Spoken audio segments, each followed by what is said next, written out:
I paid $38,000 toward my parents' mortgage. Replaced the roof.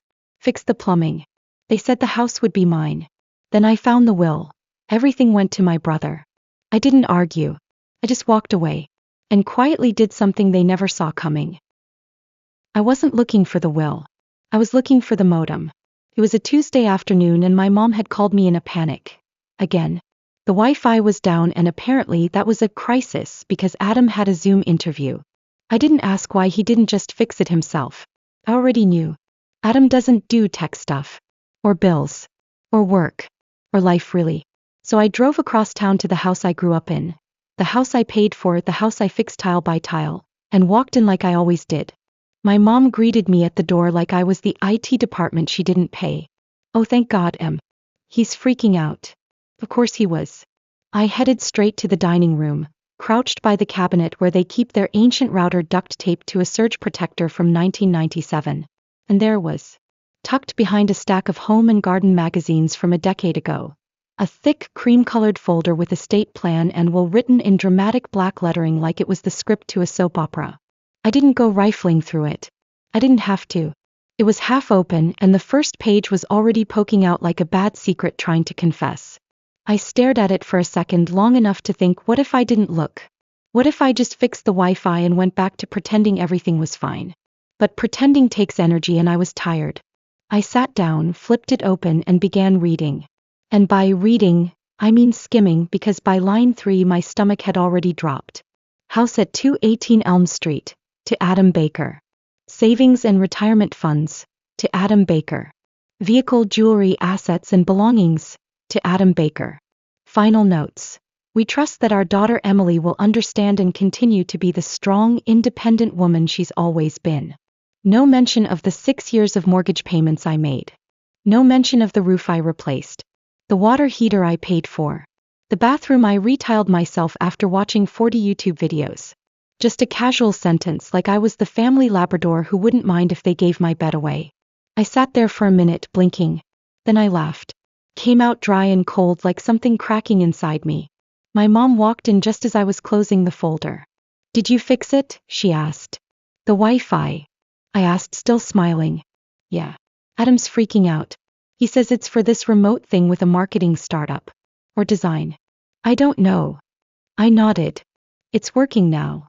She clapped her hands like I'd performed a magic trick. You're the best. I held up the folder. I found this. She froze. Her hands slowly lowered. Oh. That. You weren't supposed to. Well, it's just something your father and I worked on a while ago. Yeah.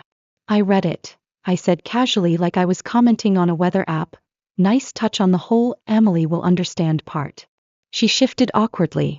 Honey, it's not, don't take it like that. We just thought you're always so stable. And Adam, he's, well, you know. Yes. I knew Adam was 27 and still got emergency money from our parents to cover his vape subscription and vintage sneakers. I knew he'd dropped out of 2 majors and blamed both on bad vibes.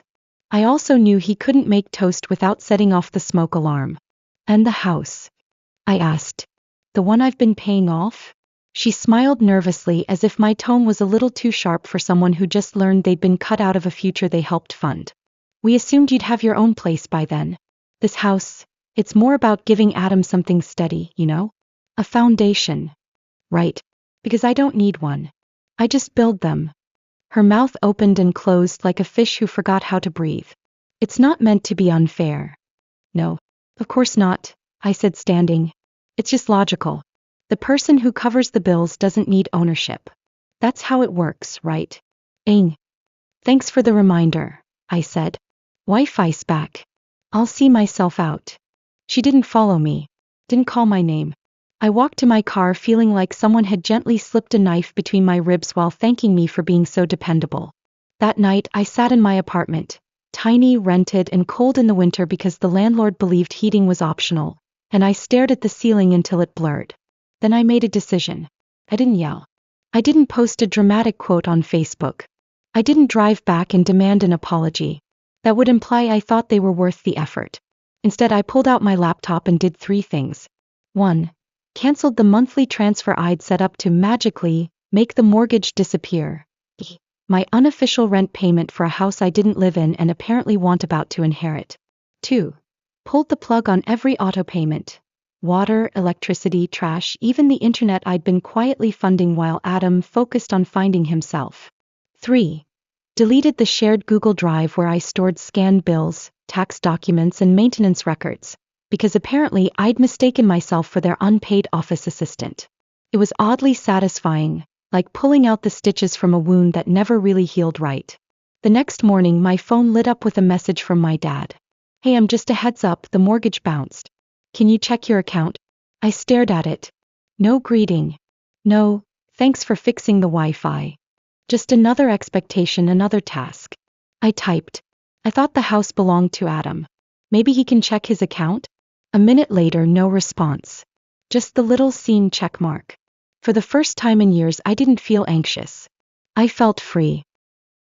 The thing about betrayal is that it doesn't start loud. It starts quietly. In small, dismissible ways. Like when I was 10 and Adam got a bike for his birthday and I got socks. Or when I got into the art program at the state college and my mom said, "That's sweet, but Adam's got a real shot at business." Or the time I came home from my third part-time shift in one day and found Adam playing video games in the living room, the electricity bill sitting unpaid on the table, even though we'd all agreed I'd cover groceries and he'd cover utilities. My parents used to say I was the steady one. That I didn't need as much. That Adam was still finding his path. For over a decade. What they meant was he gets to stumble. You get to sweep. After I found the will, I didn't tell anyone else. Not Adam. Not my dad. Not even my best friend. I said my piece to my mom. Then I walked out. No scenes. No begging. Just silence. But I stopped. Stopped answering texts that said, "Can you Venmo for the groceries?" I forgot my card. Stopped adding toilet paper to my Amazon order for their house. Stopped driving over every weekend to fix things real quick, because Adam's not good with tools. I waited. First nothing happened. A week passed. Then like clockwork things began to crack. Adam texted, "Hey, did you cancel the Wi-Fi?" Zoom kicked me off. I replied, "Not my house, remember?" He didn't text back. Then came my mom. "Emily, the water bill's overdue. Was there a problem with your card?" No, there wasn't. My card was fine. My patience wasn't. I didn't answer. Not out of spite, but because I was testing a theory. If I stop patching the leaks, will anyone else pick up a bucket? Spoiler, they didn't. By the end of the month, the garbage wasn't picked up, the electric bill had late fees, and Adam's job interview fell through. Something about technical issues and bad timing. And through it all, I said nothing. Because I'd spent years explaining myself. Years negotiating for basic respect. Years defending boundaries no one else cared to maintain. I was done narrating my worth. The silence unsettled them. I could tell. There was a shift in tone. My mom's texts got softer. My dad started adding "hope you're well" to his messages like he'd learned it from a corporate email chain. Adam even left me a voicemail. That never happened. "Hey, so I think maybe we should talk. About stuff." The will was maybe not done super clearly. I think it was like a draft or something. I dunno. Mom and Dad handled it. Anyway, hope you're good. I didn't call back. Because that voicemail wasn't about clarity. It was about control. And I wasn't giving them that anymore. But here's the funny thing about space. Once you make it, you start to see what was always there. I started noticing how tired I was. Not just physically, but in my bones. In the way I'd start cleaning my apartment and stop halfway through. Not because I was lazy, but because I'd already used all my energy fixing a home that wasn't even mine. I started going to bed earlier. Cooking for myself. Listening to music that didn't remind me of anyone. One night, I pulled out a dusty canvas I hadn't touched in over a year. I painted until 3 a.m. The next morning, I looked at the mess in my living room and felt something strange. Joy. And that's when it hit me. I'd been trying to earn a place in a house that was never going to be mine. Not emotionally. Not legally. Not spiritually. It was never about the will. It was about the decades of small choices that made the will inevitable. And the scariest part? If I hadn't found that folder, I probably would have kept giving. Out of habit. Out of love. Out of the belief that maybe, just maybe, being loyal long enough would turn into being valued. It doesn't. It just turns into being used. So I didn't wait for them to fix it. I didn't demand a new will or a second chance or some magical rebalancing of fairness. Instead, I started building something of my own. And this time it wasn't for them. The first time I saw the listing, I laughed. Not out loud. Not dramatically. Just a soft, dry little laugh that slipped out like air from a tire. It was Lorraine again, bless her nosy soul. She texted me a screenshot. Look familiar? There it was. 218 Elm Street. 3 bedrooms. 1.5 baths. New roof, courtesy of me. Upgraded plumbing, also me. Charming vintage tile in the bathroom, me, and a full weekend of back pain. And then the asking price, $390,000. With a note, owner motivated. House needs some TLC. Translation. Adam used duct tape on the downspouts and forgot to clean the gutters before the storm. I stared at the photo of the house, the one I had spent years pouring time, money, and energy into, now sitting on the market like an awkward ex trying to look good on a dating app. And I felt nothing. No anger. No sadness. Just a kind of quiet relief. Because now the outside world could see it too. The cracks. The neglect. The damage. And most importantly, the absence. My absence. I hadn't stepped foot in that house since the day I found the will. But somehow watching it get relisted, price dropped, with words like motivated seller and as is condition, it felt like closure. Meanwhile, my own life had started breathing again. I moved into a little fixer-upper condo on the edge of town. 2 bedrooms. 1 bath. Slanted floors and peeling wallpaper, sure, but it was mine. And I didn't need anyone's permission to paint the cabinets green or hang lights in the hallway. I started posting videos of the renovation online. Just little things at first. A time-lapse of me removing the 1970s carpet. A voiceover about patching drywall holes that felt suspiciously emotional. A clip of me painting over old water stains with the caption, "Not all damage is permanent. Some of it just needs attention." It was meant to be for me. A project. A timeline. Proof I was rebuilding something after being erased. But people found it. A few likes turned into thousands. Comments poured in. This is the most calming renovation account I've ever seen. Girl, who hurt you? Because I feel it in the spackle. Is this about a house or your entire family dynamic? I feel like you're saying things I've never said out loud. I didn't reply. Just kept posting. Kept building. Because unlike the house I left behind, this one actually got better when I worked on it. Then came the knock. It was late on a Sunday. I had just finished repainting the kitchen trim and was sitting barefoot on the floor with a bowl of cereal and a sense of accomplishment. I wasn't expecting company. But when I opened the door, there they were. My parents. And Adam. Standing awkwardly in a line like they'd rehearsed it in the car. Adam looked exhausted, unshaven, sunken eyes, wearing the same hoodie he probably slept in. My mom held a manila folder in both hands like it was an offering.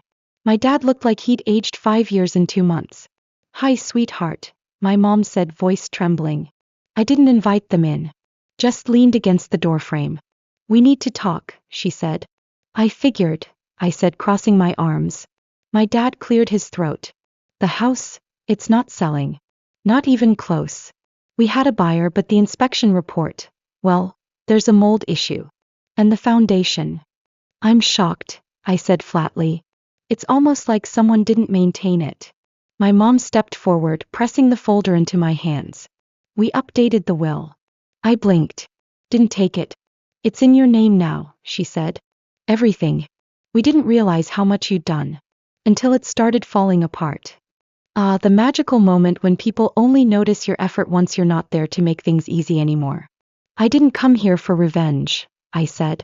"I just stopped fixing problems that weren't mine." Adam finally spoke, voice low and cracked. "I didn't think it would get this bad. I thought you'd still, you know." "Still what?" I asked. "Still cover your ass? Still pay the bills while you played entrepreneur with mom and dad's retirement money? Still show up every time something broke?" He didn't answer. Just looked down. "We made a mistake," my dad said quietly. "We see that now." I let the silence hang in the air. Then I spoke, calm and slow. "I didn't walk away because I wanted to hurt you. I walked away because I finally realized you only kept me around for what I could give. And the second I stopped giving, I stopped mattering." They all looked like they wanted to cry. Or argue. Or beg. Instead I said, "This is my house now. You're standing on my porch asking for my help." That's a sentence none of you thought you'd ever say. My mom reached out. "Can't we just start over?" I took the folder. Held it. "I'll think about it," I said. "But not for your sake." And I closed the door. Not slammed. Just closed. Firm, quiet, and final. I didn't open the folder. I didn't need to. It didn't matter what it said. They could have written me back into the will in gold ink, stapled a handwritten apology to it, and attached a gift card to Home Depot. Too late. The damage wasn't about the paper. It was about the years they watched me carry their house on my back, financially, emotionally, physically, and still chose to hand it to someone else. You don't fix that with a signature. A few days passed. Then came the next predictable phase of guilt. My mom's Facebook page lit up like it was being managed by a crisis PR firm. Photo of a flower in a vase. Caption, "Trying to stay strong when life falls apart." A blurry photo of the house at dusk. Caption, "When you give everything to your kids and they leave anyway." Then came the comments. "Sending hugs, Denise. Your daughter will come around. They always do. Kids today don't know the meaning of family." Right. Kids today also don't know the meaning of unpaid mortgages, mildew under the sink, or gaslighting wrapped in a thank you card. My dad chimed in next with his version of subtlety. "We thought our daughter had a heart. But I guess TikTok views are more important than helping family. First of all, I'm on Instagram. Second, if I wanted attention, I would have gone viral telling the story in full. But I hadn't. Not yet." Then Adam posted. A blurry selfie, dark hoodie, blank face. Caption, "Some people are only strong when they're looking down at others. Try being strong when someone needs you." I didn't reply. I didn't post. I didn't explain. But people started messaging me anyway. Friends from high school. Clients I used to do freelance work for. A few followers from my renovation account who happened to recognize the house. "Hey, is this about you? Didn't you say you paid for your parents' roof? This is ridiculous. Want me to comment?" Well, I didn't want a fight. I wanted a moment. And when I was ready, I gave them one. One evening I posted a photo. Just one. The house. 218 Elm Street. A before and after. Before, bright paint, clean yard, sunlight. After, for sale sign, brown patches on the lawn, a sagging porch rail Adam never replaced. Then I added a second slide. A scan page of the will. The one I had first read months ago. The one that named Adam as the sole heir. Slide 3. A handful of receipts with my name on them. Roof replacement, HVAC repair, mortgage payments labeled from my checking account. Slide 4. The text from my mom, dated just 2 weeks after I found the will. "Can you transfer $1,700 for the mortgage? Deadline is Friday." And my caption? Simple. My silence wasn't guilt. I just waited for the moment to tell the truth. That moment is now. I didn't tag anyone. Didn't name names. Didn't accuse or explain. I just let the facts sit there like bricks. Within an hour it had over 2,000 likes. Within 3 my DMs were flooded. People were angry on my behalf. Furious. But more than anything they were grateful. "I needed to read this. Thank you for saying what I couldn't. I've been the responsible one my whole life. And I'm done too." I didn't post again. Didn't need to. By morning my mom's posts were gone. My dad's profile picture disappeared. Adam's account was set to private. The silence felt cleaner this time. Weeks passed. I kept renovating. I planted lavender in the tiny strip of dirt by my door. Hung up my first framed print in the hallway. A shot I took of light streaming through my bedroom blinds. I started teaching a weekly workshop at the local community center. Renovation as healing. Most of the class didn't even own property. But they showed up anyway with notebooks and questions and trauma in their toolkits. One woman, maybe mid-50s, pulled me aside after class and said, "You know, it's not just the wood you're sanding down. It's what they did to you." He got it. One Saturday morning Lorraine called. "Your parents' house is back on the market. Price dropped again. Looks like no one wants to take on the mess." I thanked her and hung up. I didn't feel anything. Not joy. Not pity. Just confirmation. Some houses fall apart when you stop patching them. Some people do too. A few days later I got a letter. Blue envelope. Familiar handwriting. My mother. "Dear Emily, I'm not sure how to start this, so I'll just say it. I'm sorry. I was wrong. We were wrong. I don't know how to fix things. Your father isn't as strong as he used to be. We're scared. I don't know how much time we have left to make things right. But if you're willing, I'm still here. I folded the letter. I didn't tear it. I didn't respond. I placed it in the drawer beneath my desk, next to half-used notebooks and old photos I hadn't developed yet. Some things take time to understand. Some things don't need to be reopened. I didn't hate them. I just didn't have anything left to give to people who only saw my worth when it was too late. A month later, I hosted my first photo exhibit at a friend's cafe. The theme: structures that withstand weather. One of the prints showed a crooked fence post with ivy wrapping around it. Another showed a small crack in pavement with a flower blooming through. One woman stood in front of a black and white shot of my condo hallway bathed in morning light. She turned to me and said, "I don't know why, but your photos feel like they're speaking for someone who's been silent a long time." I nodded, smiled, said nothing, because she was right. I spent my whole life thinking love had to be earned. That if I gave enough, stayed quiet enough, proved myself enough, I'd be chosen. I'd be valued. But now I know love without respect is just manipulation with better PR. Now I know boundaries aren't cruelty. They're survival. Now I know walking away isn't giving up, it's waking up. They're still my family. On paper. In memory.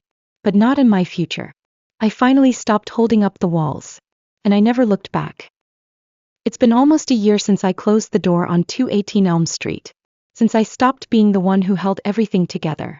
The house eventually sold at a loss. I heard through Lorraine that the new buyers gutted the place. Said it had good bones but needed a full reset. I couldn't help but laugh at the irony. Adam moved in with a friend. My parents downsized into a rental across town.